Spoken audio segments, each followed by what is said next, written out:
Hello students, कैसे हैं आप लोग। उम्मीद करूंगा कि आप लोग बहुत अच्छे हैं। तो मैं गजेंद्र शर्मा आप सभी का स्वागत करता हूं अड्डा 24/7 सीयूटी के इस परिवार के अंदर। अभी तक हम लोगों ने जो ये आगाज बैच चल रहा है चैप्टर नंबर 1 के 6 पार्ट को कंप्लीट कर लिया है, जिसके अंदर मैंने 3 पार्ट्स में आप लोगों को पूरे कॉन्सेप्ट्स को सिखाया है। उसके अलावा 3 पार्ट्स के अंदर मैंने आप सभी को प्रैक्टिस कराई है। आज हम लोग बात करने वाले हैं पार्ट 7 की। पार्ट 7 की स्टार्ट करने से पहले मैं थोड़ा सा आप लोगों को रिकैप करा देता हूं कि किन किन टॉपिक्स को अभी तक हम लोगों ने कनेक्ट कर लिया है और सीख लिया है। सबसे पहले हमने जाना कि चार्ज कितना होता है, कितने टाइप्स का होता है, कैसे हम लोग इसको डिफाइन करते हैं कि पॉजिटिव चार्ज क्या होगा, नेगेटिवली चार्ज क्या होगा। उसके बाद में उसकी प्रॉपर्टीज को जाना, कूलम्ब्स लॉ को देखा। उसके बाद में हमने सुपरपोजिशन देखा और मल्टीपल फोर्सेस के बारे में जाना। और देन आगे बढ़े तो हमने डाइपोल को देखा, डाइपोल की वजह से एक्सिस पोजीशन पे कितना इलेक्ट्रिक फील्ड होता है उसको जाना। और देन हम लोगों ने देखा कि इक्वेटोरियल जो पोजीशन है उसके ऊपर हमारा कितना इलेक्ट्रिक फील्ड है। उन सारी चीजों को हमने सीखा। उसके अलावा इलेक्ट्रिक फील्ड के बारे में जाना, इलेक्ट्रिक फील्ड के बाद में फ्लक्स के बारे में हमने देखा। और फिर हमने देखा कि यार जो हमारा यूनिफॉर्म इलेक्ट्रिक फील्ड होता है वो क्या होता है, नॉन यूनिफॉर्म इलेक्ट्रिक फील्ड क्या होता है। उन सारी चीजों को हमने बहुत प्यार से समझा। आज की क्लास में हम लोग क्या क्या कवर करने वाले हैं उसके बारे में मैं थोड़ा आइडिया आप सभी को दे देता हूं। जैसे देखिए, इसके अंदर जो हम लोग कवर करने वाले हैं वो हमारा ये गोल है। सबसे पहले हम लोग गॉस लॉ को देखेंगे, इसके बाद में हम लोग इसकी एप्लीकेशंस को देखेंगे। और ये बहुत इंपॉर्टेंट एप्लीकेशन है, चाहे मैं सीयूईटी की बात करूं या कोई भी कॉम्पिटिटिव एग्जाम्स आप सभी दे रहे हैं, उसके अंदर इसका इंपॉर्टेंस बहुत ज्यादा है। तो इसलिए आप लोगों को इनको बहुत अच्छे से जानने की जरूरत है। अब सबसे इंपॉर्टेंट चीज क्या हुई कि कौन कौन सी इसकी एप्लीकेशंस है। तो पहली एप्लीकेशन होती है इनफाइनाइटली स्ट्रेट वायर है, उसकी वजह से कितना इलेक्ट्रिक फील्ड होगा यूनिफॉर्मली अगर चार्ज है। सेकंड, अगर मेरे पास कोई भी प्लेन शीट है उसकी वजह से कितना होगा, ठीक है। उसके बाद हम लोगों ने देखा कि स्पैरिकल शेल होता है, उसकी वजह से हमारा कितना होगा। स्पैरिकल शेल के अंदर भी हम लोग देखेंगे कंडक्टिंग और नॉन कंडक्टिंग के बारे में, जिससे आप लोग कॉन्सेप्ट को बहुत प्यार से समझ पाओगे। तो चलिए शुरू करते हैं और जानने की कोशिश करते हैं। सबसे इंपॉर्टेंट जो हमारा होता है वो होता है गॉस लॉ की एप्लीकेशन। गॉस लॉ के बारे में थोड़ा सा पता होना चाहिए कि सर क्या मतलब हुआ। तो बेटा देखो, सबसे इंपॉर्टेंट चीज जो इसके अंदर होती है ना वो ये होती है कि ये गॉस लॉ क्या कहता है कि यार कोई भी आपकी सरफेस है। अब सबसे इंपॉर्टेंट सरफेस कौन सी है, क्लोज्ड सरफेस की बात है। तो क्लोज्ड सरफेस से रिलेटेड अगर मैं फ्लक्स की बात करूंगा तो उसके अंदर जितना चार्ज प्रेजेंट है, उसके अंदर जो कर्व्ड सरफेस है जिसको हम लोग बोलते हैं गॉसियन सरफेस, तो जितना चार्ज उसके अंदर है उसका 1/ε0 टाइम्स होता है, जिसको हम लोग क्या बोल देते हैं, इससे रिलेटेड फ्लक्स। तो फ्लक्स क्या हुआ भैया, इसके अकॉर्डिंग देखो लिखा हुआ है कि the total flux linked with a closed surface is 1/ε0 times the charge enclosed by the closed surface. यानी कि इसका जो फ्लक्स होगा वो कितना होगा बेटा, वो होगा Q/ε0। ये आपको पता होना चाहिए। ये इतना सा है, इससे ज्यादा आप लोगों के लिए नहीं आता है। इसमें सिर्फ इतना सा पता होना चाहिए कि ये किसके लिए होता है। तो यहां पे देखिए, चार्ज जो इनक्लोज्ड है उसकी बात है, और कौन सी है, क्लोज्ड सरफेस की बात है। क्लोज्ड सरफेस की बात है, अगर क्लोज्ड सरफेस नहीं है तो फिर ये चीजें नहीं होंगी। ओपन सरफेस में तो आप कैसे कैलकुलेट कर पाओगे। जैसे आप सभी को मैंने जब फ्लक्स के बारे में समझा रहा था तो वहां पे मैंने बोला था कि आप सभी से पूछा जाता है कि कितने टाइम्स इसके अंदर फ्लक्स हमारा होगा, क्योंकि आप सभी ने फ्लक्स का भी फॉर्मूला पढ़ा है। F इज इक्वल टू क्या होता है, बोला सर AA cos थीटा आप सभी का होता है। तो ये थोड़ा सा आप सभी को पता होना चाहिए, क्योंकि इन्हीं दोनों का आप लोगों को आगे यूज होगा, जिनको सीखते हुए आप लोग आगे बढ़ने वाले हैं। तो चलिए जानने की कोशिश करते हैं कि क्या क्या इसके अंदर है। अब सबसे इंपॉर्टेंट चीज है कि सर ये तो हमने जान लिया, अब हम लोग चलते हैं और जानने की कोशिश करते हैं कि सर इसकी एप्लीकेशंस को कैसे देखा जाएगा। तो नंबर 1 जो एप्लीकेशन है ना वो बहुत इंपॉर्टेंट है। क्या है, electric field due to a uniformly charged infinitely straight wire. अब ये स्ट्रेट वायर है भाई, तो यूनिफॉर्मली चार्ज है। तो मैंने बोला कि मेरे पास एक स्ट्रेट वायर है जो क्या है, यूनिफॉर्मली चार्ज है। मैंने बोला कि सर ये मेरे पास क्या है, कोई भी एक स्ट्रेट वायर है। मैंने बोला ठीक है यार, अगर ये स्ट्रेट वायर है तो थोड़ा सा सोच के बताओ, अगर ये यूनिफॉर्मली चार्ज है तो आप सभी को पता है कि अगर ये पॉजिटिव चार्ज मैंने लिया है तो इससे फील्ड लाइंस क्या निकलेंगे, बोलो सर आउटर साइड निकलेंगे। अगर फील्ड लाइंस आउटर साइड है तो इसको मुझे क्या करना पड़ेगा, एक गॉसियन सरफेस लेना पड़ेगा। तो मैंने बोला कि सर मुझे क्या करना पड़ेगा, एक गॉसियन सरफेस लेना पड़ेगा। मैंने बोला इस पॉजिटिव चार्ज के लिए लाइक ये आप लोगों की क्या है, गॉसियन सरफेस है। इसी तरीके से नीचे भी होगा, तो इस तरीके की एक हमारी शेप क्या बनेगी, बोला सर इस तरीके की एक सिलिंड्रिकल हमारी शेप बनेगी। जैसे जैसा आप लोगों को यहाँ पे नजर आ रहा है। तो इस तरीके की एक शेप बन गई। अब मैंने बोला कि अगर ये शेप मेरी है तो इसकी वजह से मैंने बोला कि r डिस्टेंस के ऊपर मैंने एक छोटा सा एरिया ले लिया, जिसका एरिया अगर मैंने लिया है तो इसको मैंने क्या ले लिया है बेटा, dA। ठीक है बेटा, इसको मैंने क्या कर दिया यहाँ पे लिख दिया है, क्या लिख दिया बेटा, dA मैंने लिख दिया है। ठीक है बेटा, dA मैंने लिख दिया है। अब एक चीज मुझे बताइए, इसकी वजह से इलेक्ट्रिक फील्ड भी आउटर साइड होगी, यानी कि ये दोनों की दोनों डायरेक्शन क्या होंगी, एक ही होंगी। और जब एक डायरेक्शन होती है तो थीटा आप सभी का कितना होता है, बोलो सर 0 डिग्री होता है। और जब थीटा 0 डिग्री होगा तो कॉस 0 डिग्री की वैल्यू कितनी हो जाती है 1। बस इतना सा तुम्हें करने की जरूरत है, उसके अलावा कुछ नहीं है। अब यहाँ पे दो चीजें जो इंपॉर्टेंट होती है ना, वो बोलेंगे सर आपने इधर से ही क्यों लिया, ऊपर से ले लेते, नीचे से ले लेते, तो कैसे होते चीजें। तो बेटा मैं आप सभी को बता देता हूं कि मैंने यहां से लेने का रीजन क्या था। सबसे बड़ी बात यही है, क्यों सर इधर से लिया, क्योंकि आप सभी जानते हो कि एरिया वेक्टर जो होता है वो कहां होता है, बोले सर वो परपेंडिकुलर टू दी सरफेस होता है। मान लीजिए मैं यहां से एक एरिया वेक्टर उठाता हूं, तो वो अगर मान लीजिए ये हमारा इस डायरेक्शन के अंदर है, इस डायरेक्शन में इलेक्ट्रिक फील्ड हुआ, तो इन दोनों के बीच का एंगल कितना हो जाएगा बेटा, 90 डिग्री होगा। और कॉस 90 के केस में कितना हो जाएगा, बोला सर 0। इस वजह से मैंने वो नहीं लिया। मैंने क्या लिया है, इसके परपेंडिकुलर वाली डायरेक्शन के अंदर लिया है, जहां पे मेरा इलेक्ट्रिक फील्ड भी मुझे मिल जाए और हमारा एरिया वेक्टर भी मुझे मिल जाए। राइट, अब इसी को ध्यान में रखते हुए हम लोग इसको सॉल्व करते हैं। तो सबसे पहले मैं बोलूंगा कि dA जो है, इसकी वजह से जो हमारा फ्लक्स होगा वो कितना होगा, d होगा। और d होगा तो ये कितना हो जाएगा, बोलो सर EDA cos थीटा, बोलो राइट है। और अकॉर्डिंग टू गॉस लॉ आप लोग देखोगे तो गॉस लॉ की वजह से कितना होगा, मैंने बोला कि इसके ऊपर चार्ज जो है वो Q है। अगर Q चार्ज है तो गॉस लॉ की वजह से क्या होगा, बोले सर गॉस लॉ की वजह से जो फ्लक्स होगा ना वो कितना होगा, बोले सर ये हो जाएगा Q divided by epsilon not. क्यों, क्योंकि हमने क्या किया है, ये गॉस सरफेस हमने लिया, गॉसियन सरफेस आप सभी को लेना पड़ेगा।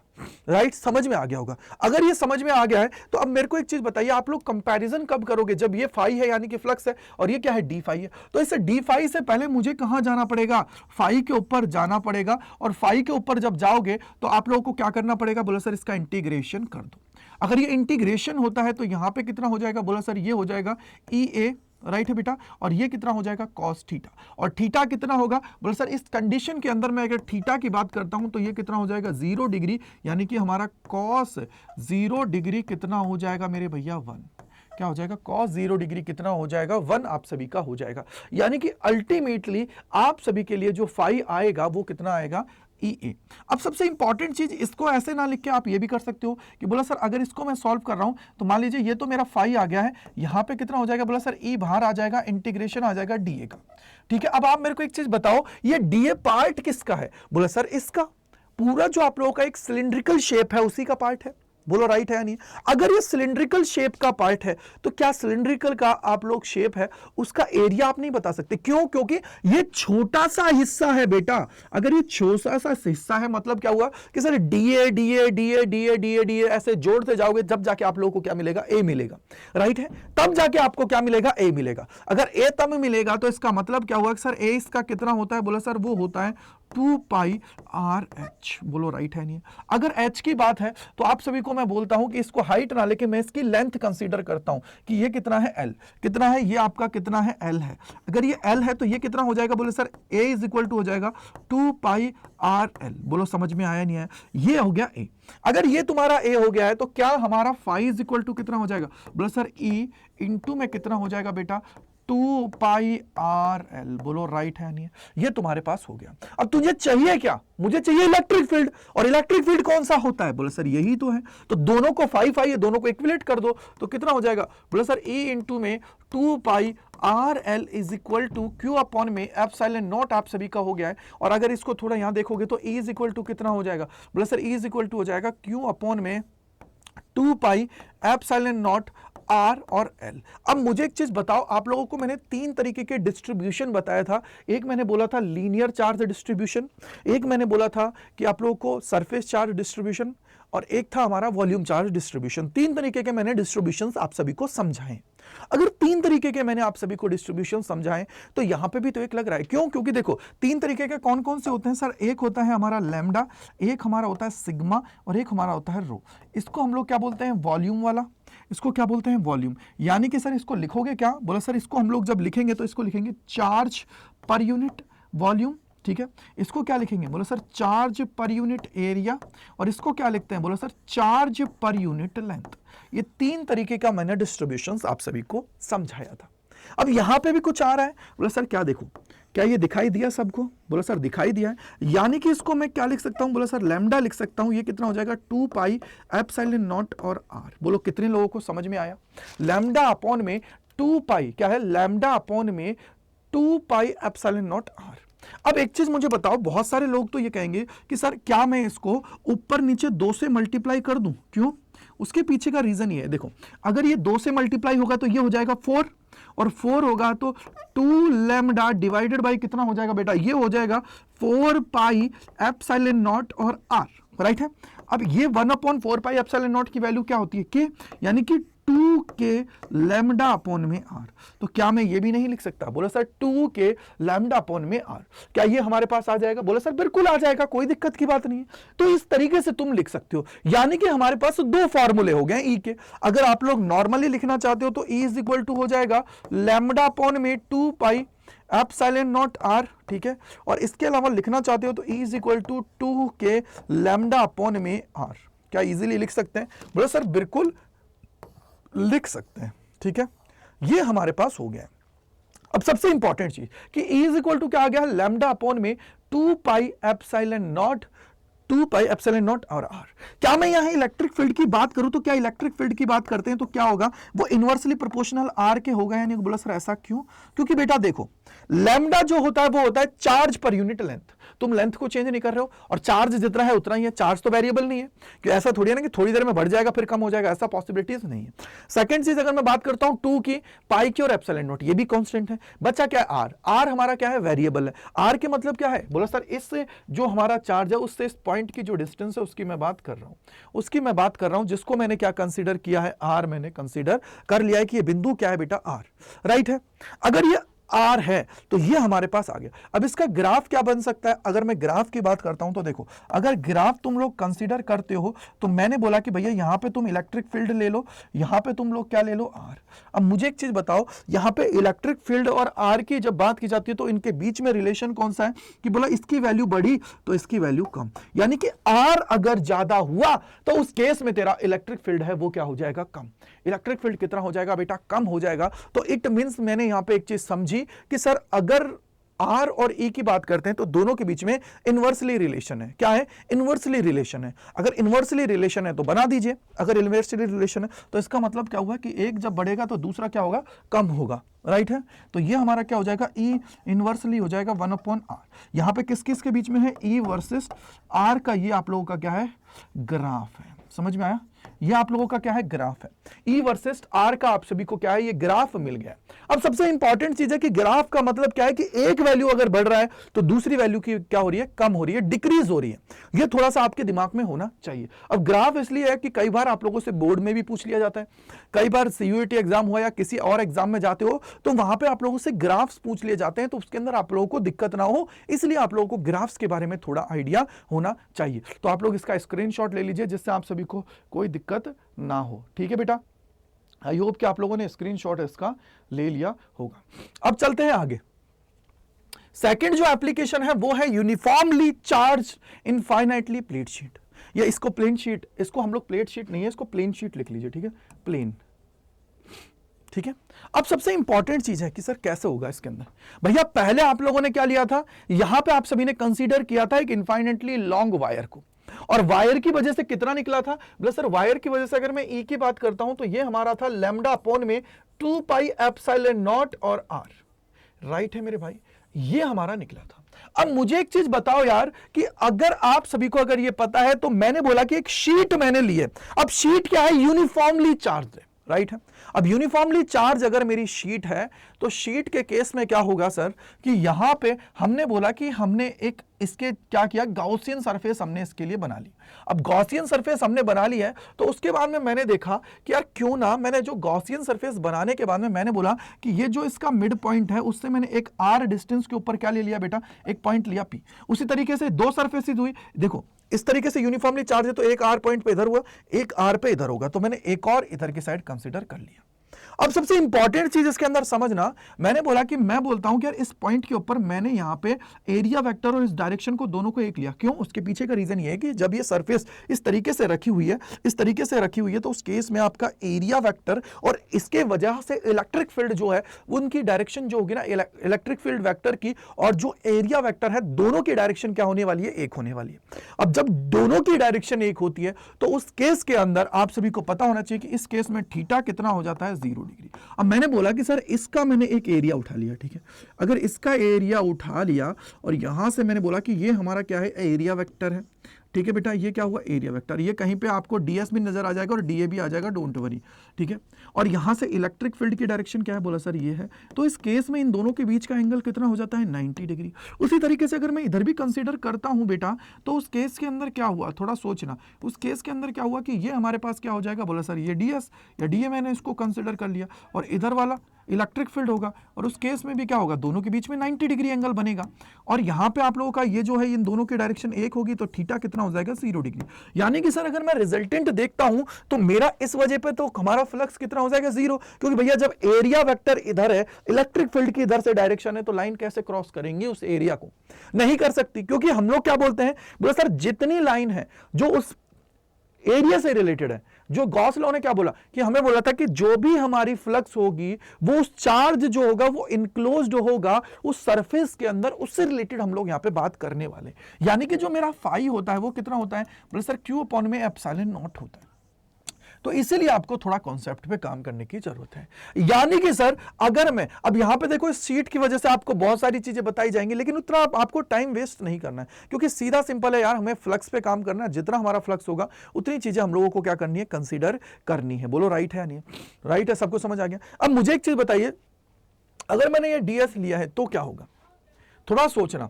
अब मैंने बोला कि सर एक तो मुझे पता है अकॉर्डिंग टू गॉस लॉ, क्या है बेटा? अकॉर्डिंग टू गॉस लॉ है। अकॉर्डिंग टू गॉस लॉ की वजह से मेरा फ्लक्स कितना हो जाता है? बोला सर एक तो हो जाएगा क्यू अपॉन में एप्सिलॉन नॉट। अब मेरा जो दूसरा काम है वो है इसके लिए निकालना। किसके लिए बेटा? इसके लिए निकालना कि सर कितना होगा। अब सबसे इंपॉर्टेंट चीज कि क्या इससे रिलेटेड मैं कुछ और चीजें निकाल सकता हूं? थोड़ा सोचने की कोशिश करना। मैंने बोला सर कैसे? देखो, अगर मैं बात करता हूं ये डी फाई जोड़ दूं, तो आप सभी को पता है ना यार, देखो अगर एक छोटे से की वजह से अगर डी फाई है, ठीक है, तो पूरे वाले की वजह से कितना हो जाएगा? बोला सर EDA और क्या हो जाता है? Cos theta. बोलो राइट है। अब यहां पे मुझे एक चीज बताइए, 4 जगह तुमने 4 पॉइंट लिए हैं, 1 पॉइंट, 2 पॉइंट, 3 पॉइंट और 4 पॉइंट। अब 4 में से आप सभी के काम के कितने? सिर्फ 2 पॉइंट। क्यों? क्योंकि 2 जगह तो 90 बनेगा, हमारा फ्लक्स कितना हो जाएगा? 0। कैसे? देखो थोड़ा सोचो। मैंने बोला कि सर इसको मैं कंसीडर कर लेता हूं थोड़ी देर के लिए, और यहां पे कितना हो जाएगा? देखिए अगर ये मैंने डी फाई लिया है, d phi is equal to कितने पार्ट्स आपने उठाए? 4। तो यहाँ पे पहला सरफेस के लिए देखो, पहला पार्ट है उसके लिए थीटा कितना है? 0 डिग्री। अगर थीटा 0 डिग्री है तो भैया उस केस में क्या है तुम्हारा? ये EDA कॉस थीटा। बोलो राइट है। दूसरा केस जो आपने लिया है उस केस के अंदर क्या हो जाएगा? बोले सर वहां पे आपका थीटा कितना है? 90 डिग्री है और यहाँ पे कितना हो जाएगा? बोले सर EDA कॉस थीटा। बोलो राइट है। इस तरीके से अगर आगे बढ़ोगे तो यहां पे कितना हो जाएगा? बोला sir theta is equal to 90 degree और इस केस में क्या हो जाएगा? EDA कॉस थीटा आप सभी का हो जाता है। अगर मैं फोर्थ पॉइंट की बात करता हूं तो उस केस में कितना हो गया? थीटा 0 डिग्री हो गया है और ये कितना हो जाएगा भैया? EDA cos theta. बोलो राइट है। अब सबसे पहले मुझे एक चीज बताओ यहां पे कि सर यहां पे थीटा 0 डिग्री है, उस केस के अंदर क्या चीजें हुई कि सर अगर थीटा 0 डिग्री है तो थीटा 0 डिग्री होने पर ये कितना हो जाएगा? 1, और 1 होने पर इसकी वैल्यू तो हमारे पास आ जाएगी। क्या आ जाएगी बेटा? ये आ जाएगा EDA। राइट है। उसी तरीके से अगर मैं आगे जाता हूं तो 90 पे कितना? 0, ठीक है। यहां 90 पे कितना? 0। अब ये बचा, प्लस में कितना हो जाएगा? बोलो सर यही EDA। अगर इसको देखो तो कितना हो जाएगा? बोलो सर ये हो जाएगा 2EDA। अब यहां से E को बाहर ले लो तो 2E और अंदर क्या आ जाएगा? DA। बोलो राइट है। यही समझ में आया? अगर ये समझ में आया तो ये डी फाई हो गया। अब मुझे बताइए आपको कंप्लीट पे जाना है तो क्या करना पड़ेगा? बोला सर कर दो इंटीग्रेशन। क्या कर दो बेटा? इंटीग्रेशन कर दो। इंटीग्रेशन करोगे तो इंटीग्रेशन करने के केस में क्या हो गया? इंटीग्रेशन हो गया। यहां पे तो तुमने इंटीग्रेशन ही लिया है। बोलो राइट है। ये भी तुम्हारा इंटीग्रेशन चल रहा है। अगर ये इंटीग्रेशन चल रहा है तो इसको सॉल्व करोगे तो क्या हो जाएगा? बोला सर ये हो गया 5 और ये अंदर वाला कितना हो जाएगा? बोला सर 2। ये कितना हो जाएगा? E डी बार है ये, और डीए का कंप्लीट क्या होता है? बोला सर ए। बोला यही तो होता है ना भाई, होता है नहीं होता? डीए का कंप्लीट कितना हो जाता है? ए आप सभी का हो जाता है। उसके पीछे का रीजन क्या है? उसके पीछे का रीजन ये है मेरे भाई कि आप सभी को आइडिया है कि sir DA DA DA DA complete मिलाओगे तो ए के बराबर आप सभी का हो जाता है, जब डीए डीए डीए आप लोग मिलाते हुए चलोगे। राइट मेरे भाई, आई होप कि आप लोग उसको कनेक्ट कर पा रहे होंगे। अब अगर ऐसा है तो फ्लक्स की वैल्यू यहां से मिल गई है, ये फ्लक्स यहां से है, तो कितना हो जाएगा? बोला sir 2a is equal to Q upon में एप्सिलॉन नॉट। बोलो राइट है या नहीं है? इतना सभी को समझ में आया नहीं आया? बोलो क्या इतना सभी को समझ में आया नहीं आया? बोलो सर बिल्कुल आया। अगर आया तो भाई मेरे को एक चीज बताओ, मुझे तो इलेक्ट्रिक फील्ड की वैल्यू लेनी है, कितना आ जाएगा? बोलो सर क्यू अपॉन में 2 एप्सिलॉन नॉट ए, और ए आपका यहां से हुआ। बोलो यही हुआ। अगर ये हुआ है तो यहां से देखिए, इसको आपने कहीं देखा है क्या? जल्दी मुझे बताओ, क्या कहीं देखा देखा लग रहा है? क्या कहीं देखा देखा लग रहा है? बोलो भाई, क्या कहीं देखा देखा कुछ लग रहा है कि Q अपॉन ए क्या होता है? बोलो sir charge per unit surface, कितना? चार्ज पर यूनिट एरिया जो आपका होता है, जिसको आप लोग क्या बोलते हो? बोलो सर सिग्मा, हमने पढ़ा हुआ है, जिसको आप लोग बोलते हो सरफेस चार्ज डिस्ट्रीब्यूशन। ठीक है बेटा, क्या होता है? Charge per unit area. यही था या नहीं था? क्या बोलते हैं? Charge per unit area. अगर ये चार्ज पर यूनिट एरिया है भैया, तो यहां से तुमने देखा, देखने पे मैं क्या बोल सकता हूं? बोलो सर इसको रिप्लेस कर दीजिए, क्या हो जाएगा? बोलो sir E is equal to sigma upon में 2 एप्सिलॉन नॉट। ये तेरी वैल्यू होती है, कितना होता है? सिग्मा अपॉन में 2 एप्सिलॉन नॉट। ठीक है, ये तेरा आपका पास वैल्यू बन गई है, फाइनल वैल्यू आप सभी के पास बन गई है, जिसको आप लोगों को क्या करना है? बहुत अच्छे से समझने की जरूरत है, अन्यथा आपको दिक्कत होती है। समझ आया? तो कितनी हुई? अगर मैं प्लेन शीट की वजह से बोलूं, इनफाइनेटली लॉन्ग शीट है, देखो एक है शीट, एक था वायर। शीट की वजह से होता है E अपॉन में 2 epsilon not, sigma upon 2 epsilon naught, ये आप सभी का होता है। तो इस तरीके से आपकी दूसरी हो गई। अब बात आती है सबसे इंपॉर्टेंट, जो थर्ड सबसे इंपॉर्टेंट है कि सर शैल की बात है, इसको कैसे आप लोग डिफाइन करोगे, कैसे आप लोग देखोगे? क्योंकि देखो शैल बोल दीजिए या फिर आप लोग बोल दीजिए स्पेयर, दोनों की बात बराबर है। इसको समझने के लिए आप देखो, थोड़ा सा समझना। मैंने बोला कि अगर मैं स्पेयर की बात करता हूं, किसकी बात करता हूं बेटा? स्पेयर की अगर मैं बात करता हूं तो कैसे आप लोग डिफाइन करोगे?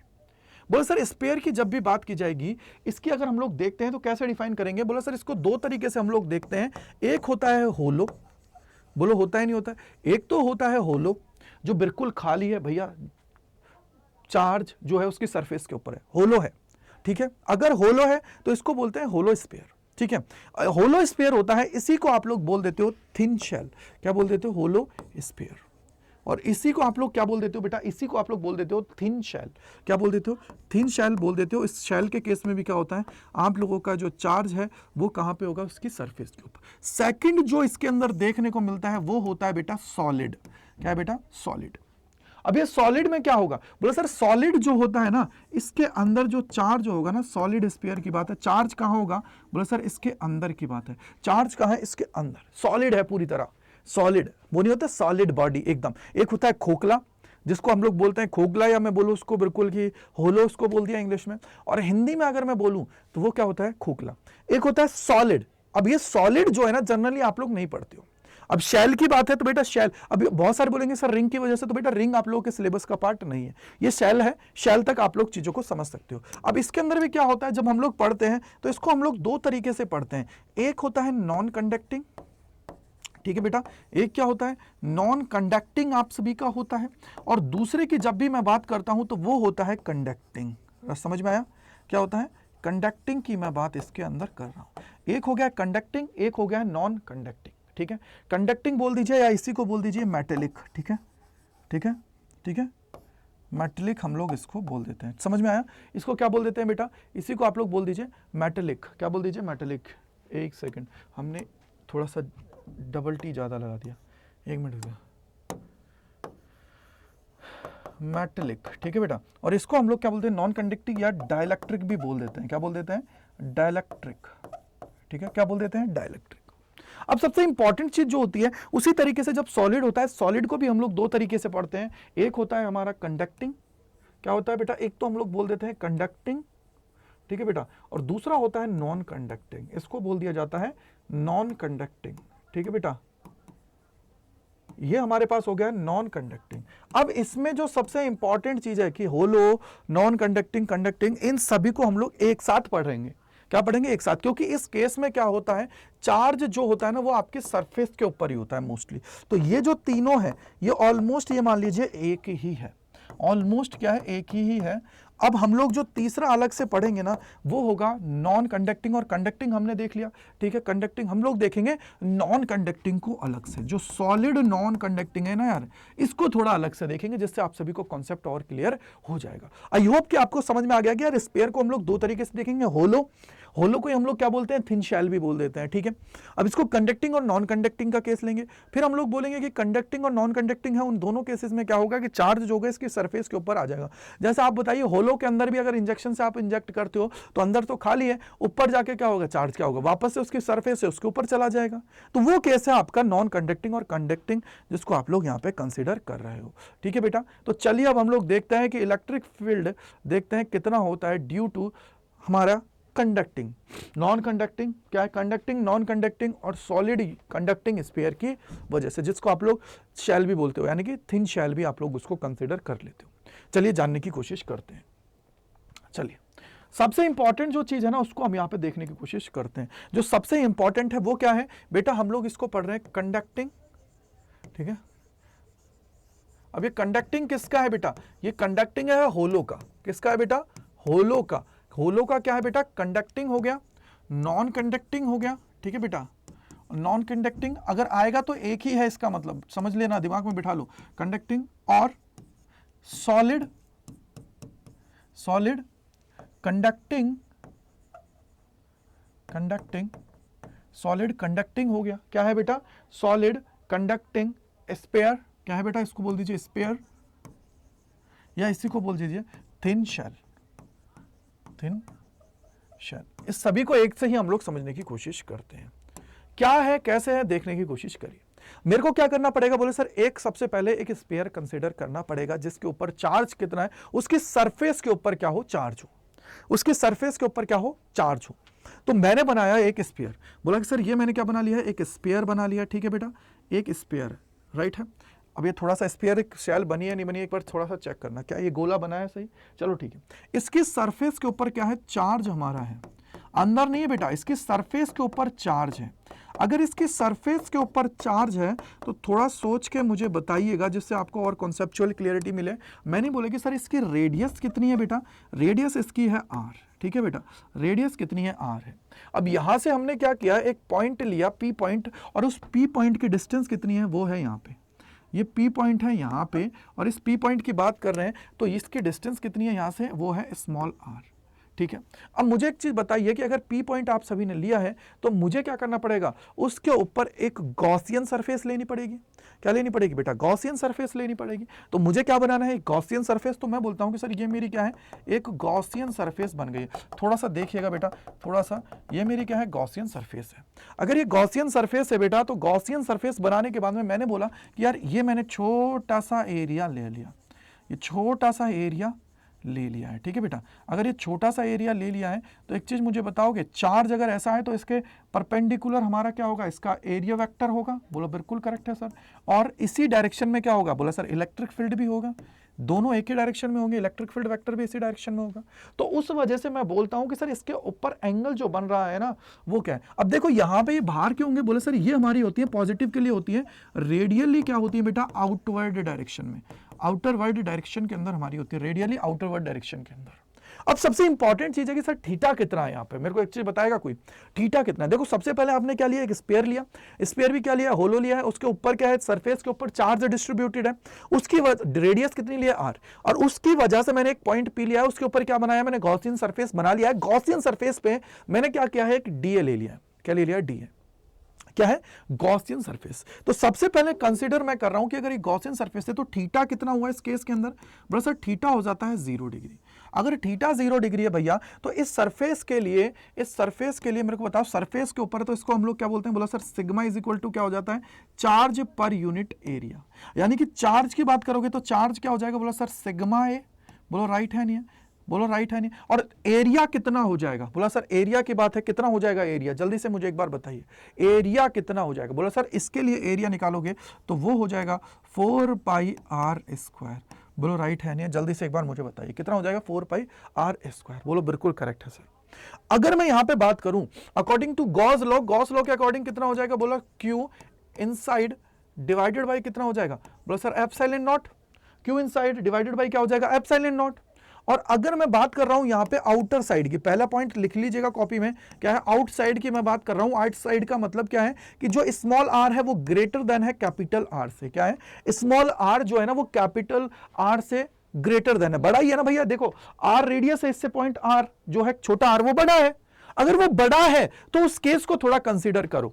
मैंने बोला कि सर अगर उस केस को कंसीडर करता हूं, मैंने बोला कि अगर ये डी आपने लिया है तो इससे रिलेटेड फ्लक्स कितना हो जाएगा, बोला sir phi is equal to हो जाता है यहां पे, ये हो जाएगा E d A cos theta. और थीटा कितना है, बोला सर थीटा है 0 डिग्री यानी कि 1, तो यहां से ई बाहर आ जाएगा, अंदर कितना हो जाएगा डी ए। ठीक है, अंदर कितना हो जाएगा डी ए।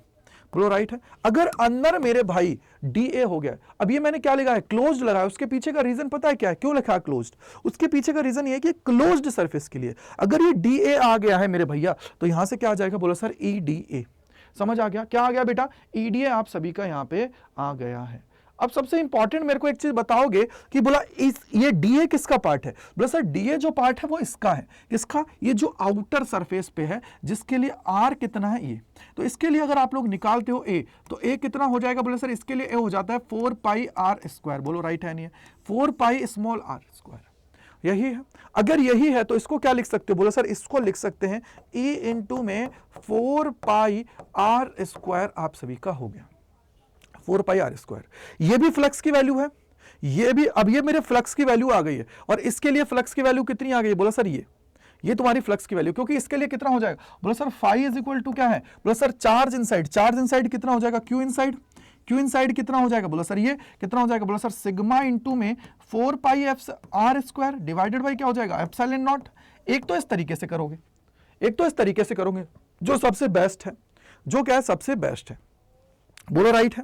अब सबसे इंपॉर्टेंट चीज देखिए, ये भी तेरा फ्लक्स है, ये भी तेरा फ्लक्स है, दोनों का क्या करिए कंपैरिजन कर लीजिए। दोनों का जब कंपैरिजन करोगे आप सभी तो उस केस में तुम्हें इलेक्ट्रिक फील्ड की वैल्यू, क्योंकि मुझे क्या काम है, मुझे सिर्फ इलेक्ट्रिक फील्ड फाइंड आउट करना है कि इलेक्ट्रिक फील्ड कितना है। तो भैया दोनों की वैल्यूज को क्या किया है आपने, इक्विलेट कर दिया है, दोनों की वैल्यू को इक्विलेट किया है। तो उस केस के अंदर क्या हो जाएगा, देखो अगर दोनों की वैल्यू को क्या कर रहे हो बेटा, इक्विलेट आप सभी कर रहे हो, तो मुझे एक चीज बताइए क्या हो जाएगा।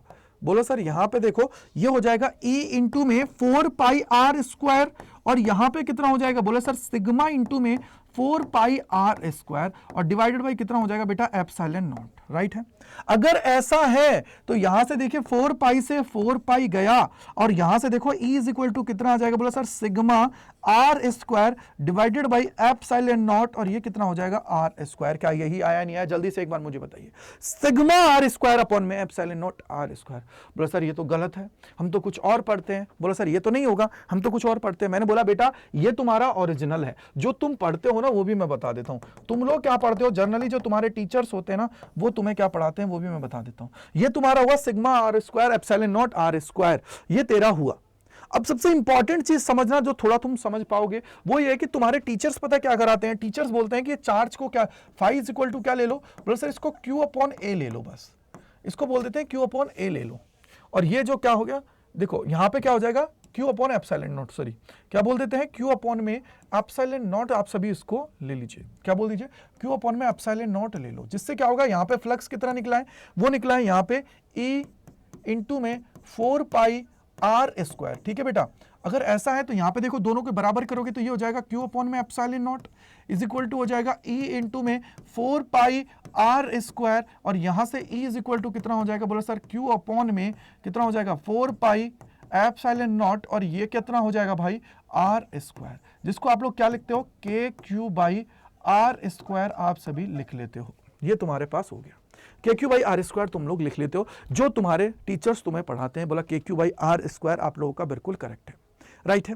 तो ये तुम्हारा होता है।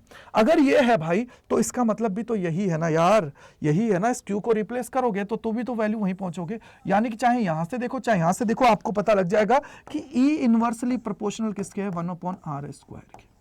बोलो राइट है। ये तुम्हारे पास है ई इनवर्सली, और यहां से भी क्या मिलेगा, ई इनवर्सली प्रोपोर्शनल है आर स्क्वायर के, जो आप सभी के दिमाग में बैठ गया होगा। बोलो राइट है, बोलो बैठ गया।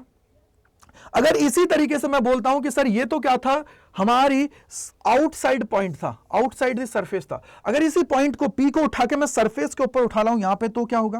बोले सर अगर इसको मैं उठा लाता हूं, सेकंड पॉइंट लिखिए, अगर इसी को मैं सरफेस के ऊपर उठा लाऊं इस पॉइंट को, तो क्या होगा। बोले सर सरफेस के केस में क्या होगा कि बोला small r is equal to क्या हो जाएगा, कैपिटल आर हो जाएगा। उस केस के अंदर कैपिटल आर हो जाएगा, यानी कि यहां से तुम देखोगे चाहे यहां से देखोगे तो उस केस में क्या हो जाएगा। बोले sir E is equal to तुम्हारे क्या आ जाएगा, सिग्मा अपॉन में एप्सिलॉन नॉट, ये तुम्हारा आ जाएगा इधर से, ठीक है। सिग्मा अपॉन में एप्सिलॉन नॉट आ गया इधर से। लेकिन सर अगर मैं दूसरी तरफ से देखता हूं, यानी कि इस तरफ से देखता हूं, तो ये कितना आ जाएगा। बोलो sir E is equal to k Q by r square. बोलो राइट है नहीं, जल्दी से मुझे बताओ। तो कोई दिक्कत की बात नहीं है, ऐसा नहीं है कि नहीं है, लेकिन जनरली हम लोग इसी से लिखेंगे जिससे आपको बेनिफिट हो। और थर्ड होता है कि बोला सर इनर साइड क्या है, इनर साइड की अगर मैं बात करता हूं तो इनर साइड का मतलब क्या हुआ कि बोला sir r less than r हो गया। अब मुझे बताओ यहां पे इनर साइड अगर तुम लोग लिखते हो तो चार्ज क्या अंदर की तरफ है, क्योंकि इस केस में क्या होगा, गॉसियन सरफेस पॉइंट हमने मान लीजिए यहां लिया जिसके केस में हो। अब क्या अंदर कोई चार्ज है, क्या अंदर कोई चार्ज है, मुझे एक चीज बताइए, क्या अंदर कोई चार्ज है बेटा। अगर अंदर कोई चार्ज नहीं है तो कैसे होगा बताओ, अगर अंदर कोई चार्ज नहीं है तो कैसे निकालोगे, बोलो। बोलो सर कैसे होगा, ये सवाल थोड़ा सा दिमाग में बिठाएंगे तो पता लगेगा। मैंने बोला यार देख तू सारी चीजें निकाल लेगा यहाँ पे, देख खुद सोचना। मैंने बोला कि अगर मैं यहाँ पे इसी को यहाँ पे बना देता हूँ थोड़ा सा, देखो मैं इसी को थोड़ा सा बनाना चाहूंगा डायग्राम को, जिससे तुम्हें फील आएगा। मैंने बोला देखो ये सरफेस थी, मैंने बोला ठीक है, इस सरफेस के ऊपर चार्ज डिस्ट्रीब्यूटेड है, बोला बिल्कुल करेक्ट है गुरुदेव। यहाँ पे करेक्टेड है, बोला राइट है। अगर ऐसा है तो अब मेरे को बताओ मैंने क्या किया, ये तो तुम्हारे पास आर थी, अब मैंने क्या लिया, एक छोटा सा पॉइंट लिया है P, और P क्या है, इनसाइड है। क्या है बेटा, P क्या है तुम्हारा, इनसाइड है। अगर P इनसाइड है तो तुम्हें क्या बनानी पड़ेगी, उसके लिए गॉसियन सरफेस बनानी पड़ेगी। मैंने मान लीजिए यहां से R दूरी है, इस पर मैंने क्या बनानी पड़ेगी, मुझे गॉसियन सरफेस बनानी पड़ेगी। और गॉसियन सरफेस है तो उसका ये हिस्सा मैंने लिया है। अब मुझे पता है इसका DA बाहर जाएगा और एरिया भी क्या आएगा बाहर, लेकिन क्या इसके अंदर कोई चार्ज है, क्या इस अंदर की तरफ कोई चार्ज है। और जब चार्ज ही नहीं है अंदर की साइड मेरे भाई, तो इसका मतलब क्या होगा, जब चार्ज ही नहीं है अंदर की साइड, जब तेरा चार्ज ही एब्सेंट है, क्यों, क्योंकि गॉसियन सरफेस क्या कहता है bro sir, Q is equal to होता है Q इनसाइड डिवाइडेड बाय क्या होता है, एप्सिलॉन नॉट। और जब चार्ज ही इनसाइड कितना है, 0 है, तो भैया इससे रिलेटेड फ्लक्स कितना हो जाएगा, 0। और जब इससे रिलेटेड फ्लक्स 0 है तो तुम कैसे निकालोगे, यानी कि इससे रिलेटेड इलेक्ट्रिक फील्ड भी कितना हो जाएगा, 0। इलेक्ट्रिक फील्ड भी 0 हो जाएगा, क्योंकि फाई इज इक्वल टू 0। और इसके लिए तुम निकालते हो तो क्या होगा, E into 4 pi r square, into 4 pi r square होगा। उसको आप E के बराबर रखोगे, E क्या होगा, फ्लक्स की value, flux is equal to flux करोगे तो E into 4 pi r square is equal to क्या करोगे, Q upon epsilon naught. Q 0 है तो इधर से उसको भेजोगे तो वो भी 0, यानी कि अल्टीमेटली तेरा क्या होगा, यहां पे इलेक्ट्रिक फील्ड कितना हो जाएगा, 0। यानी कि जब भी तेरे पास कोई भी कंडक्टिंग है, नॉन कंडक्टिंग है, या सॉलिड कंडक्टिंग स्फीयर है, या थिन शेल में अगर मैं बोलूं, तो इस केस के अंदर तेरा जो चार्ज होगा इनसाइड वो 0 होगा। उससे रिलेटेड इलेक्ट्रिक फील्ड क्या होगा, 0। उससे रिलेटेड इलेक्ट्रिक फील्ड क्या होगा बेटा जी, 0 आप सभी का होने वाला है। अगर मैं यहां पे ग्राफ की बात करता हूं, किसकी बात करता हूं बेटा, ग्राफ की बात करता हूं, तो ग्राफ क्या हो जाएगा, इलेक्ट्रिक फील्ड वर्सेस आर का अगर तेरा ग्राफ है तो भैया देखो यहां पे अगर तुम बात करते हो तो इलेक्ट्रिक फील्ड की बात करते हो तो इलेक्ट्रिक फील्ड इधर डायरेक्शन में, आर तुम्हारा इधर के साइड डायरेक्शन में। तो मेरे को बताओ क्या होगा। मैंने बोला कि सर मैं अगर कंसीडर कर लेता हूं यहां पे, देखो थोड़ा सोचना, मैं एक तुम्हारी सहूलियत के लिए मैं बोलता हूं कि ये मेरा क्या है, होलो स्फीयर है, ठीक है बेटा, होलो स्फीयर है तो ये इसकी क्या है, बोलो सर ये इसकी सरफेस है। अगर सरफेस है तो इस पॉइंट के ऊपर आर बराबर कितना है, आर है, और यहां पे आर लेस देन आर होगा, और यहां पे क्या होगा, आर ग्रेटर देन आर होगा। अब मुझे एक चीज बताओ, क्या इनसाइड, अब देखो इसके अंदर वाली जो चीज होती है ना, इसको बोला जाता है इनसाइड, इसको बोलेंगे सरफेस, और इसको बोलेंगे आउटसाइड। तो यहां पे इलेक्ट्रिक फील्ड जो है आउटसाइड के केस में क्या है, आउटसाइड जो है उस केस में तुम्हें पता है ना, E inversely proportional r square है। क्या है, E inversely proportional r square है। अगर ऐसा है तो इसका मतलब क्या हुआ कि सर यहां से ये ग्राफ किस तरीके का बनेगा, इस तरीके का, किस तरीके का बनेगा, ये ग्राफ क्या होगा, बोले सर इनर साइड पे तो कितना है, बोले सर इनर साइड पे 0 है। अगर इनर साइड पे 0 है तो इससे कोई मतलब नहीं है। यहां पे सरफेस के ऊपर बोलेगा, सरफेस से बोले सर इस तरीके का ग्राफ हमारा बनने वाला है, यानी कि E इस तरीके का हो जाएगा। बोलो राइट है नहीं, ये तेरा ग्राफ होगा, इस तरीके से तुझे ग्राफ को याद रखना है कि ये हमारा किस केस में है, जब हमारा ये होगा।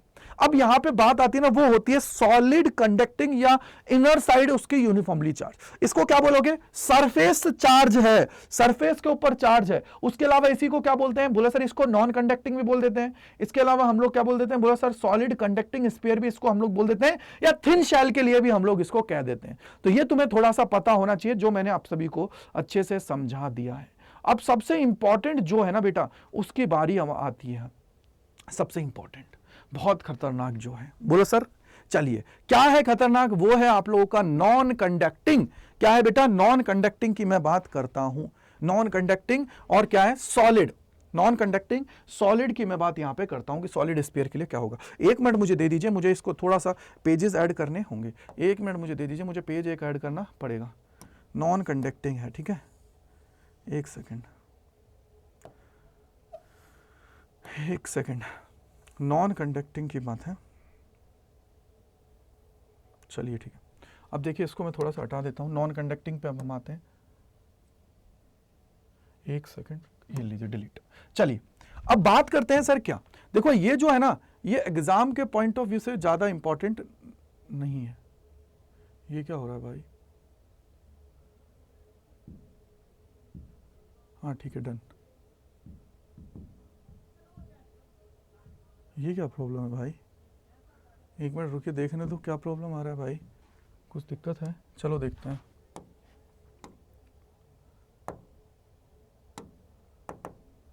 चलिए ठीक है। ये क्या प्रॉब्लम हो रहा है यार? एक मिनट रुकिए, एक सेकंड रुकिए, मुझे देखने दीजिए क्या प्रॉब्लम हो रहा है। एक हमने एक्स्ट्रा बढ़ाया, ये डुप्लीकेट, ठीक है। यहाँ पे डुप्लीकेट लेने के बाद में इसको मैंने हटा दिया। चलिए इसको मैंने हटा दिया है, डिलीट, ठीक है। अब हम लोग चलते हैं, देखो क्या हुआ। इसको सेव करते हैं एक बार, पता लगे कुछ कहीं कुछ और ही प्रॉब्लम हो रहा हो। चलिए देख लेते हैं, एक मिनट दे दीजिए मुझे, क्योंकि बहुत इंपॉर्टेंट है ये वाला भी। चलिए देखिए, अब ओके है। हाँ चलिए ओके। अब बात आती है सर किसकी बात कर रहे हैं? सॉलिड। किसकी बात कर रहे हैं? सॉलिड की बात है। किसकी बात है बेटा? सॉलिड की बात है। चलिए देखते हैं क्या है। नॉन कंडक्टिंग की बात है। किसकी बात कर रहे हैं? Non conducting solid. किसकी बात कर रहे हैं? नॉन कंडक्टिंग है बेटा। और ये हमारा किसकी बात है? नॉन कंडक्टिंग का केस है। और क्या है बेटा? Solid, solid sphere. अब ये देखिए सॉलिड स्फीयर है, नॉन कंडक्टिंग है, यानी कि जो भी चार्ज होगा सर इसके इनर साइड होगा। पूरा का पूरा जो चार्ज है वो कहां होगा? अंदर की साइड है, और यूनिफॉर्मली होगा। यूनिफॉर्मली होगा। तो मैंने कंसीडर किया कि बोला सर ये सरफेस मैंने ले ली है, ठीक है बेटा, ये सरफेस मैंने ले लिया। इसके अंदर चार्ज क्या है? इस तरीके से कूट कूट के भरा हुआ है। ये कूट कूट के इसके अंदर चार्ज जो है इनर साइड, नॉन कंडक्टिंग है, यानी कि आउटसाइड पे चार्ज नहीं जा रहा है। ये क्या है? सिर्फ इनर साइड पे सारा का सारा चार्ज है जो इसके अंदर क्या है? अवेलेबल है। अगर ये इनर साइड में नहीं जा रहा है तो ठीक है बेटा। मैंने बोला ओके सर, ये आपके पास आ गया है। अब सबसे इंपॉर्टेंट चीज बताइए कि आप बोलोगे कि सर इसकी रेडियस है। मैंने बोला बिल्कुल करेक्ट है, तो यहां से इसकी रेडियस ले लीजिए कुछ। मैंने बोला कितनी है? आर है। अब हमने बोला कि अगर ये आर रेडियस है तो इससे बाहर की तरफ एक पॉइंट ले लीजिए, पी पॉइंट, जिसकी डिस्टेंस कितनी है भैया? वो है आर। और मैं क्या करूंगा सर, इससे रिलेटेड यहां से क्या करूंगा? एक गॉसियन सरफेस बना लूंगा। क्या बना लूंगा बेटा? Gaussian surface. ये मेरी बन गई है। क्या बन गई है? गॉसियन सरफेस मेरी बन गई है, ठीक है बेटा, ये बन गई है गॉसियन सरफेस। अगर ये गॉसियन सरफेस बन गई है तो अब मेरे को बताओ क्या होगा। बोलो सर इस चार्ज की वजह से एक पॉइंट मैंने यहां पे लिया है। बोलो राइट है बेटा। अगर ये मैंने ले लिया है तो इससे रिलेटेड हमारा एरिया वेक्टर, ठीक है, और हमारा इलेक्ट्रिक फील्ड वेक्टर दोनों एक ही डायरेक्शन में है, क्योंकि हमारा पॉजिटिव है। पॉजिटिव से क्या होते हैं? रेडियली आउटवर्ड डायरेक्शन के अंदर होते हैं। बोलो राइट है नहीं? अगर ऐसा है, क्या होता है? रेडियली क्या होते हैं बेटा? आउटवर्ड डायरेक्शन अंदर होते हैं। या इसी को हम लोग बोल देते हैं डाइलेक्ट्रिक स्फीयर। क्या बोल देते हैं बेटा? इसको ही बोल देते हैं डाइलेक्ट्रिक स्फीयर, भी हम लोग इसको बोल देते हैं। अब सबसे इंपॉर्टेंट चीज मुझे बताओ, यहाँ पे फैक्टर क्या आएगा? बोलो सर यहाँ पे आएगा वॉल्यूम का, क्योंकि चार्ज अंदर की तरफ है। यानी कि अगर इसके लिए मैं निकालना चाहता हूं रो, रो क्या होता है? बोलो sir charge per unit volume. तो चार्ज पर यूनिट वॉल्यूम की बात है, तो कितना हो जाएगा? बोलो सर यहां से अगर चार्ज निकालना चाहोगे तो चार्ज इज इक्वल टू कितना हो जाएगा? बोलो sir charge is equal to हो जाएगा रो वी। और वी क्या होगा? बोला इसके लिए अगर वी निकालना चाहोगे तो वी क्या होता है? वॉल्यूम। और वॉल्यूम कितना होता है? कोई मुझे बताएगा? वॉल्यूम की बात करते हैं तो 4/3 पाई आर क्यूब होता है, नहीं होता है? वही होता है ना वॉल्यूम। अगर इसके लिए वॉल्यूम निकालोगे तो कितना होता है? बोलो सर 4/3 पाई आर क्यूब। ये तुम्हारा क्या हो गया? वॉल्यूम। अगर ये तुम्हारा वॉल्यूम हो गया है मेरे भाई, तो यहीं से मुझे एक चीज आप लोग बताओ थोड़ा सा सोच के, अगर ये वॉल्यूम है तो मैं एक चीज बोलूंगा कि इस पॉइंट पे इससे रिलेटेड फ्लक्स कितना हो जाएगा, बोला सर ये हो जाएगा अगर according to Gauss and law तो क्यू, ये देखो कैपिटल क्यू लिया है ना मैंने, तो इसको मैं बोलता हूं क्यू इनसाइड डिवाइडेड बाई क्या है एप्सिलॉन नॉट। ठीक है, अब इससे रिलेटेड यहां पे देखो, बोलो सर इससे रिलेटेड फाई कितना हो जाएगा, बोलो सर ये वही हो जाएगा ई और डी ए, बोलो राइट है या नहीं है, क्यों हो जाएगा, उसके पीछे का रीजन यह है कि थीटा हर बार यहां पे क्या है 0 डिग्री बनने वाला है, थीटा हमारा क्या है 0 डिग्री बनेगा ही बनेगा, तो उस केस में हमने लिख लिया इसको डायरेक्ट, क्योंकि आपको पता है ना फाई इज इक्वल टू क्या होता है, बोलो sir E d A cos theta आप सभी का होता है, बोलो राइट है।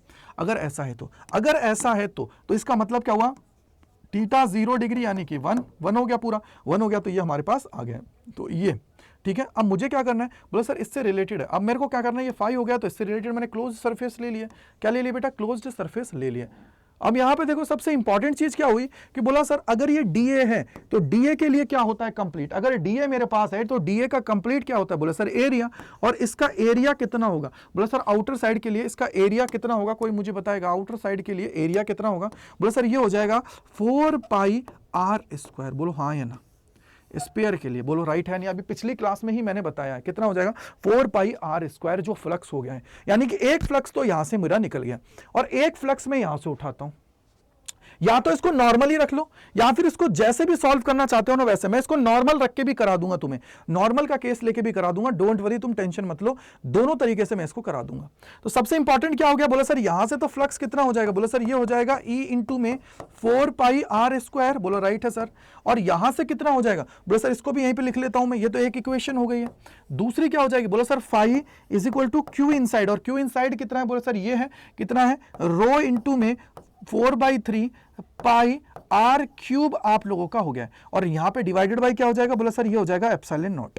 इन दोनों को बराबर कर दीजिए, ये कितना हो जाएगा ए इंटू में 4 पाई आर स्क्वायर, दोनों को बराबर करोगे ना भैया फ्लक्स, क्योंकि इलेक्ट्रिक फील्ड तुम्हें निकालना है तभी तो हमको कंपेयर करना पड़ेगा, क्या करना पड़ेगा बेटा, कंपेयर करना पड़ेगा, क्या करना पड़ेगा, कंपेयर करना ही पड़ेगा, कंपेयर होगा बेटा तभी तो हम लोग निकाल पाएंगे, अन्यथा कैसे निकालेंगे, तो कंपेयर करिए कितना हो जाएगा, बोला सर ये हो जाएगा रो यानी कि 4 pi R cube rho divided by कितना हो जाएगा, बोला सर 3 एप्सिलॉन नॉट, बोलो राइट है मेरे भाई। अगर है तो देखिए 4 पाई से 4 पाई उड़ गया और कुछ बचा, बोला सर नहीं बचा, यानी कि इलेक्ट्रिक फील्ड कितना आ गया, यहां से इलेक्ट्रिक फील्ड जो तुम्हारा आ गया है वो कितना आ गया भैया, इलेक्ट्रिक फील्ड आर स्क्वायर नीचे जाएगा, यानी कि ये हो जाएगा आर क्यूब या रो आर क्यूब डिवाइडेड बाय कितना हो जाएगा 3 एप्सिलॉन नॉट है, तो 3 एप्सिलॉन नॉट और ये हो जाएगा आर स्क्वायर, बोलो राइट है, क्लियर है नहीं है, जल्दी से मुझे एक बार बताओ, rho R cube 3 epsilon naught are square, 3 epsilon naught are square आप सभी का हो गया है। अगर ये हो गया है तो अब यहां से देखिए थोड़ा सा समझने की कोशिश कीजिएगा भाई कि अगर ऐसा है तो यहां से क्या समझ में आया, बोले सर ई क्या होगा, इनवर्सली प्रोपोर्शनल है आर स्क्वायर के, बोलो राइट है नहीं, इनवर्सली प्रोपोर्शनल है आर स्क्वायर के, बोलो समझ में आया, आर स्क्वायर के इनवर्सली प्रोपोर्शनल है, ठीक है। या फिर इसको नॉर्मली तुम लोग लिखना चाहते हो तो नॉर्मली भी बता देता हूं, देखो कोई इसको ना लिख के नॉर्मली लिखना चाहता है, बोले सर इसको लिख दीजिए ऐसे, एफ इज इक्वल टू क्या होता है क्यू अपॉन में क्या हो जाएगा एप्सिलॉन नॉट, अगर ऐसा है तो इसके बराबर रख दीजिए, क्या हो जाएगा, बोले sir F is equal to इसका कितना आ जाएगा, बोले सर इसका आ गया है ई इंटू में 4 पाई आर स्क्वायर, तो यार यहां से भी दोनों को इक्वलेट करोगे तो ई इज इक्वल टू कितना आ जाएगा, बोले sir E is equal to हो जाएगा क्यू डिवाइडेड बाई कितना हो जाएगा 4 पाई एप्सिलॉन नॉट और आर स्क्वायर, जिसको आप लोग क्या लिखोगे, बोला सर के क्यू बाई आर स्क्वायर, यार यहां से भी तो यही आया ना कि ई इनवर्सली प्रोपोर्शनल आर स्क्वायर ही हुआ है, अगर चाहे तुम इधर से पकड़ लो चाहे इधर से पकड़ लो बात बराबर है, यानी कि सर दोनों केसेस में मुझे एक चीज समझ में आ गई कि ई इनवर्सली प्रोपोर्शनल है आर स्क्वायर के, ठीक है बेटा। आप सबसे इंपॉर्टेंट चीज पकड़ते हैं वो ये है कि सर अगर मैं इसको सरफेस पे उठा लाऊं तो क्या होगा, अगर इस पॉइंट को मैं सरफेस के ऊपर उठा लाऊं तो क्या होगा, सबसे बड़ा यही कहानी कि सर अगर ये सरफेस पे पॉइंट आ जाता है तो कैसे खेलना है, वहीं पे हमें तो चीजें पता लगी ना भैया कि कहां से हम लोग खेलेंगे, सरफेस के ऊपर अगर इसको मैं लेके आ जाता हूं तो सबसे बड़ी बात यही है। हाँ भाई सरफेस के ऊपर ले आते हो तो सबसे बड़ा तो वहीं पे आता है, सही बात है। तो सरफेस के ऊपर कितना हो जाएगा, बोलो सर इसको अगर मैं सरफेस के ऊपर उठाता हूं तो अब यहां पे सेकंड पॉइंट लिख लीजिए, सरफेस के ऊपर कितना हो जाएगा, बोलो सर सरफेस के ऊपर ये हो जाता है r is equal to r कर दो, तो उस केस में मैं इसी में रख देता हूं जिससे तुम्हें समझ में आ जाएगा, तो ई कितना आ जाएगा, बोलो सर के क्यू बाई आर स्क्वायर, ठीक है भाई, ये तुम लोग कर लोगे तो KQ/R² तुम्हारा डायरेक्ट ही आ गया है सरफेस के ऊपर। अब मैं बोलता हूं ना जो सबसे इंपॉर्टेंट जो है ना इसका यार, वो है थर्ड वाला केस, यानी कि R<R, क्योंकि यहां पे जीरो नहीं होगा क्योंकि चार्ज तो अंदर है। तो थर्ड जो पॉइंट है ना वो मोस्ट इंपॉर्टेंट पॉइंट है इसका। थर्ड क्या है? इनसाइड। इनसाइड बहुत इंपॉर्टेंट है यार, यही तो सबसे बड़ा खेला है इसके अंदर, क्योंकि यहीं पे तो पहले तो वो इलेक्ट्रिक फील्ड जब हम लोग बात कर रहे थे किसकी, होलो की, तो होलो के केस में ये क्या हो रहा था? जीरो। लेकिन यहां पे जीरो नहीं होगा। उसके पीछे का रीजन क्या है? चलिए देखो। सबसे पहले अगर मैं इसको देखता हूं और मैं बोलता हूं कि सर क्या होगा, थोड़ा सोचिए। मैंने बोला यार थोड़ा सा सोच के मुझे बताइए क्या होगा, थोड़ा सा दिमाग लगाइएगा। मैंने बोला यार कि देखो ये तुम्हारे पास एक सरफेस थी, मैंने बोला ठीक है। ये सरफेस तुम्हारे पास थी, बोला सर बिल्कुल करेक्ट है। और इस सरफेस के अंदर तुम्हारा चार्ज था, बोला ठीक है। बोला सर सॉलिड था, तो ये भैया इसके अंदर क्या है? चार्ज हो गया। मैंने बोल दिया कि सर ये यूनिफॉर्मली चार्ज है इनसाइड साइड, और ये क्या है? नॉन कंडक्टिंग है, यानी कि चार्ज भी बाहर यहां से नहीं निकलेगा। किसी को कंडक्ट कराना हो या ना कराना हो तो भी इससे बाहर नहीं निकलेगा। ठीक है बेटा। अब सबसे इंपॉर्टेंट चीज है कि यहां से सबसे इंपॉर्टेंट चीज की मैं बात कर रहा हूं, वो क्या होने वाली है? सबसे इंपॉर्टेंट देखते हैं क्या होगा। देखिए यहां पे अगर मैं इस चार्ज की बात कर रहा हूं बेटा, तो यहां से क्या होगा? थोड़ा सोच के लॉजिकली चलिए, और मैं यहां पे बोलना चाह रहा हूं क्या होगा। तो सबसे इंपॉर्टेंट जो चीज है ना वो देखिए कि अगर यहां पे चार्ज यहां पे है तो चार्ज का क्या होगा? कैसे होगा सर? कुछ ना कुछ तो लॉजिक होगा। मैंने बोला कुछ ना कुछ तो लॉजिक है। कैसे लॉजिक निकलेगा, किस तरीके से निकलेगा उसको थोड़ा समझिए। मैंने बोला कि यार इसके रेडियस जो है ना वो कितनी है? R है। अगर इसके रेडियस R है तो सबसे पहले मैंने बोला कि अब मेरे को क्या करना है? उस पॉइंट को इनर साइड पे लेके आना है। मैंने बोला कि यार इससे इस डिस्टेंस के ऊपर ये जो P पॉइंट है ना वो इस पॉइंट पे है, और मैंने क्या करा? इससे एक गॉसियन सरफेस बना ली। क्या कर ली बेटा? एक गॉसियन सरफेस मैंने बना लिया, और अगर इससे गॉसियन सरफेस है तो ये बन गया है R, और इस चार्ज की वजह से यहां पे क्या होगा? बोला सर ये dA का वेक्टर बाहर आ जाएगा, और यहीं पे क्या आ जाएगा? बोला सर इलेक्ट्रिक फील्ड वेक्टर आ जाएगा, क्योंकि यहां पे चार्ज है। और मुझे बताओ ये बाहर वाला चार्ज है और ये अंदर वाला चार्ज है, जिसको आप R बोल रहे हो। स्मॉल वाला जो R है उसके लिए मैं बात कर रहा हूं। थोड़ा सोचना, लॉजिकली दिमाग को खेलना। अब यहां पे ये चार्ज हुआ। अब मुझे एक चीज बताइए, यहां पे चार्ज तो है, यानी कि इससे रिलेटेड फ्लक्स कितना हो जाएगा? बोला sir phi is equal to कितना हो जाएगा? बोला सर क्यू। क्यू मैंने कैपिटल लिया ना, तो इसको भी कैपिटल ले लीजिए। मैंने बोला कि क्यू की बात कर रहे हो अगर इनर साइड में, क्यू की बात कर रहे हो इनर साइड में, डिवाइडेड बाय क्या हो जाएगा मेरे भैया? Epsilon not. अगर ऐसा है तो क्यू इनसाइड है। अब आउटसाइड का क्या हो जाएगा? बोला सर ये हो जाएगा ई, और आउटसाइड ना बोल के मतलब इनर साइड है। ये तो तुम्हारा चार्ज है ना, टोटल इसके अंदर चार्ज है इतना। अब मैंने बोला कि सर ये कितना हो जाएगा? बोला सर डीए। ठीक है, और अगर ये डीए है बेटा तो डीए के लिए कितना हो जाएगा? बोले सर ये हो जाएगा ई इंटू में ए कितना हो जाएगा? अंदर वाले की बात कर रहा हूं, छोटे वाले की, वो हो जाता है 4πr², क्योंकि आप सभी को पता है इस स्फीयर के लिए हम लोग बात कर रहे हैं। कितना हो जाएगा? 4πr², ये सबको पता है। ठीक है, अब सबसे इंपॉर्टेंट कहानी को पकड़ना जिसको तुम्हें समझने की जरूरत है, थोड़ा सा समझने की जरूरत है। मैंने बोला अगर ये है तो इस केस में क्या हो जाएगा? बोला सर इस केस की मैं बात कर रहा हूं, क्यू की बात कर रहा हूं, क्या निकलेगा? बोला सर ये क्यू किसके लिए है? बोला सर ये क्यू है इनसाइड वाले के लिए। कितना होगा मेरे भाई? इसके लिए तुम क्या लगाओगे? बोला सर रो। अब क्यू निकालना है ना, तो क्यू इज इक्वल टू क्या हो जाएगा? Rho is equal to Q upon में क्या आ जाएगा मेरे भैया? वॉल्यूम, यानी कि क्यू इज इक्वल टू कितना हो जाएगा? बोला भैया ये हो जाएगा 4/3 पाई R क्यूब। ठीक है, आई स्मॉल वाले का है क्योंकि अंदर वाले का वॉल्यूम ले रहा हूं मैं, R क्यूब, और मल्टीप्लाई बाई क्या हो जाएगा मेरे भैया? रो। यही हुआ क्या? ये चार्ज हुआ या नहीं हुआ? अगर मैं चार्ज की बात करता हूं, यही चार्ज हुआ। अगर यही चार्ज हुआ है तो इस चार्ज को इसके अंदर रख, कितना हो जाएगा? बोलो सर ये हो जाएगा 4/3 एप्सिलॉन नॉट और पाई R क्यूब और रो। बोलो राइट है? ये तुम्हारे पास बन गया सबसे इंपॉर्टेंट चीज। अगर ये बन गया तो दोनों को इक्विलेट कर दो, तो E इज इक्वल टू कितना हो जाएगा? E इंटू में 4πr², और इज इक्वल टू कितना हो जाएगा? बोला सर 4π/3, और यहां पे पाई R क्यूब रो और डिवाइडेड बाई एप्सिलॉन नॉट। भैया मेरे करो सॉल्व, करो सॉल्व। कितना आया? बोला सर देखो 4π से 4π गया, ठीक है, और कुछ बचा? नहीं बचा। तो E इज इक्वल टू कितना हो जाएगा? बोला सर ये हो जाएगा, यहां से देखो R, एक R बच गया, तो यार E इज इक्वल टू कितना हो जाएगा? बोला sir rho R divided by कितना हो जाएगा? बोला सर 3 एप्सिलॉन नॉट। ये तेरे पास बना, ये तेरे पास बना कि रो R कितना हो गया? रो R 3 एप्सिलॉन नॉट। जल्दी मेरे को बताओ क्या कितने लोगों को समझ में आया? कितना आ गया है? रो R 3 एप्सिलॉन नॉट। ये इलेक्ट्रिक फील्ड की बात है, यानी कि जब इनसाइड की बात होगी तो E directly proportional to R होगा। E directly proportional to R होगा। अब बहुत सारे लोग हैं जिसको नॉर्मल फॉर्म में इसको सॉल्व करना है, तो नॉर्मल फॉर्म में भी करोगे तो भी तुम्हारा E directly proportional to R आएगा। राइट है, यानी कि E directly proportional to R तुम्हारा ये आंसर बनेगा ही बनेगा। इनर साइड पे हमारा इलेक्ट्रिक फील्ड है वो डायरेक्टली प्रोपोर्शनल होगा। ग्राफ क्या बनेगा वो थोड़ा देखते हैं, ग्राफ क्या बनेगा वो हम लोग देखते हैं। बेटा देखो दूसरे तरीके से जो मैंने कराया है उस तरीके से आप लोग कर सकते हो, कोई बात नहीं है, उसको एक बार ट्राई कर लेना, आराम से आपका हो जाएगा। तो रो R अपॉन में 3 एप्सिलॉन नॉट ये आपका हो गया। अब मैंने बोला कि सर ये क्या है, सॉलिड है, तो सॉलिड है तो भैया ये मैंने सॉलिड बना दिया, देखो ये सॉलिड है। और इधर के साइड क्या है, मैंने बोला कि अगर ये सॉलिड है तो इलेक्ट्रिक फील्ड इस डायरेक्शन के अंदर है, यहां पे क्या हो जाएगा R। और अगर ऐसा है तो भैया इनर साइड में क्या है, बोले सर इनर साइड में E directly proportional to R है। और यहां पे तो क्या था, ऑलमोस्ट कांस्टेंट था जब हमने साउथ, ये देखो ये तो हमारा कंडक्टिंग है, यहां पे सरफेस के ऊपर इतना था, बोलो सरफेस के ऊपर इतना था, बोलो राइट है, जो हमारा बाहर था वही सरफेस के ऊपर है, यानी कि ऑलमोस्ट कांस्टेंट है। लेकिन जब अंदर की साइड गए तो E directly proportional to R आ गया, यानी कि सर यहां से हम लोग बोलेंगे कि ये क्या है, कॉन्स्टेंटली बढ़ा, यानी कि E directly proportional to R। और जब हम लोग बाहर निकले और बाहर निकलते ही मैंने देखा कहां पे गया कि ये इनवर्सली R स्क्वायर के हो गया, यानी कि साहब ये ग्राफ क्या हुआ बेटा, ये ग्राफ क्या हुआ, ये ग्राफ कुछ इस तरीके से निकल गया, यानी कि E inversely proportional R square बन गया, E inversely proportional R square बन गया। ये तुम्हारा हुआ, ये तुम्हारा क्या है, R इनसाइड, ये क्या है, R is equal to R, और यहां पे क्या है, R ग्रेटर देन R।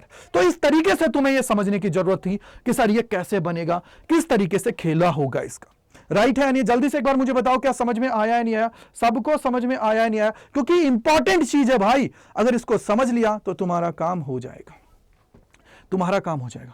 अब बहुत सारे बच्चों का दिमाग जो चलता है ना, वो कहेंगे कि सर मैं तो बाहर वाली सरफेस चार्ज डेंसिटी है ना उसके अकॉर्डिंग खेलूंगा, तो बताइए, तो बेटा बाहर वाली के अगर अकॉर्डिंग जाएगा तो ये तेरा R ऊपर आ जाएगा। कैसे आएगा, देखो थोड़ा सोचना। मैंने बोला कि यार देखो आप जानते हो रो इज इक्वल टू क्या होता है, अगर रो इज इक्वल टू बात करते हो तो चार्ज अपॉन में पर यूनिट वॉल्यूम, वॉल्यूम किसका, बड़े वाले का, कितना होता है 4/3 पाई R क्यूब, ठीक है मैंने मान लिया। अब यहां पे देखो क्या हो जाएगा, बोले सर रो आपको पता है ना कितना होता है, मैंने बोला रो कितना होता है छोटे वाले का। देखो इसको और तुम सिंपली कर सकते हो, एक तो मैंने ये तरीका बता दिया, इसको और सिंपली करना है ना वो भी मैं बताता हूं, रुक जाओ। तो मैं और एक चीज बताता हूं जिससे तुम्हारा कॉन्सेप्ट और बूस्ट हो जाएगा। ये क्या चक्कर हो रहा है भाई, एक मिनट रुकिए भैया, ये क्या चक्कर है भाई, ये क्या चक्कर हो रहा है, एक सेकंड रुकिए। अब यार ये क्या चक्कर हो रहा है, चलिए मैं वैसे ही बता देता हूं। हाँ चलिए देखिए, अगर मैं इसको देखता हूं, मैंने बोला थोड़ा सोचना, लॉजिकली सोचना, मैंने बोला यार कि मेरे पास एक इलेक्ट्रिक फील्ड की मैं बात कर रहा हूं, किसकी बात कर रहा हूं, थोड़ा लॉजिकली सोचो और थोड़ा सोच के मुझे बताओ कि सर क्या होगा। यार मुझे एक चीज तुम बताओगे कि तुम्हें मैंने जब सिखाया मैंने क्या बोला, मैंने बोला कि यार इलेक्ट्रिक फील्ड, अब देखो यहां पर रो इज इक्वल टू क्या होता है, चार्ज पर यूनिट वॉल्यूम, और वॉल्यूम तुम क्या कर रहे हो, बाहर वाले का ले लो, चलो ठीक है, ये बाहर वाले का तुमने वॉल्यूम उठा लिया है, ठीक है भैया। अब मुझे एक चीज बताओ, अगर तुमने बाहर वाले का वॉल्यूम उठा लिया है तो यहां से इलेक्ट्रिक फील्ड कितना होता है, बोले सर इलेक्ट्रिक फील्ड हो जाएगा, इलेक्ट्रिक फील्ड जो बाहर वाले के लिए लोगे उसके लिए सॉल्व करोगे, या मैं पहले फ्लक्स के लिए निकाल लेता हूं, क्या करता हूं फ्लक्स के लिए मैं इसको निकाल लेता हूं, थोड़ा लॉजिकली सोचो।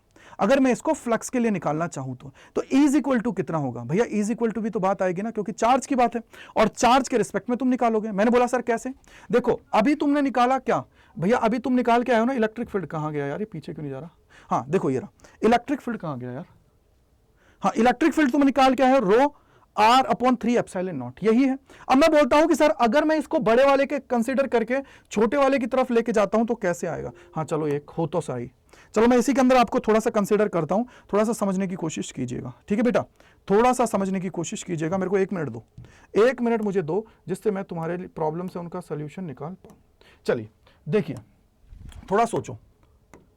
अब मैंने बोला सोचना, मैंने बोला यार तुमने क्या निकाला, E इज इक्वल टू कितना निकाला है, बोला सर रो, ठीक है बेटा, R, अब यही निकाला है ना, रो R अपॉन में 3 एप्सिलॉन नॉट, क्या यही निकाला है, नहीं निकाला है, यही सबने निकाला है, रो R 3 अपॉन एप्सिलॉन नॉट। अब मुझे बताइए रो में अगर बड़े वाले को कंसीडर करता हूं तो क्या, रो क्या होता है, चार्ज पर यूनिट वॉल्यूम, और वॉल्यूम अगर मैं बड़े वाले का लेता हूं तो क्या हो जाएगा, बोला सर 4 पाई R क्यूब।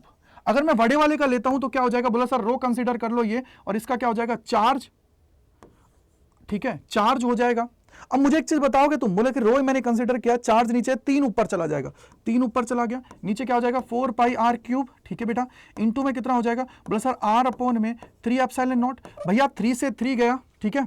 अब मुझे बताओ एक, अब यहां पे देखो आर है, नीचे आर क्यूब है, क्या है बेटा, नीचे क्या है, आर क्यूब है, थोड़ा सोचना। अब मैंने बोला कि यार इसको एप्सिलॉन नॉट इसके साथ ले जाओ तो ये क्या हो जाएगा के, ठीक है, क्या हो गया, ये क्या हो जाएगा क्यू आर डिवाइडेड बाय कितना हो जाएगा भैया, ये हो जाएगा आर क्यूब, यही हुआ है नहीं, जल्दी बताओ, is equal to k Q r divided by r cube तुम्हारा हो गया। यानी कि सर यहां से भी मैं बोलूंगा कि ई डायरेक्टली प्रोपोर्शनल आर है। तो ऐसा नहीं है यार कि तुम अलग निकालोगे तो ही तुम्हारा काम चलेगा, इससे भी तुम्हारा काम चल गया है।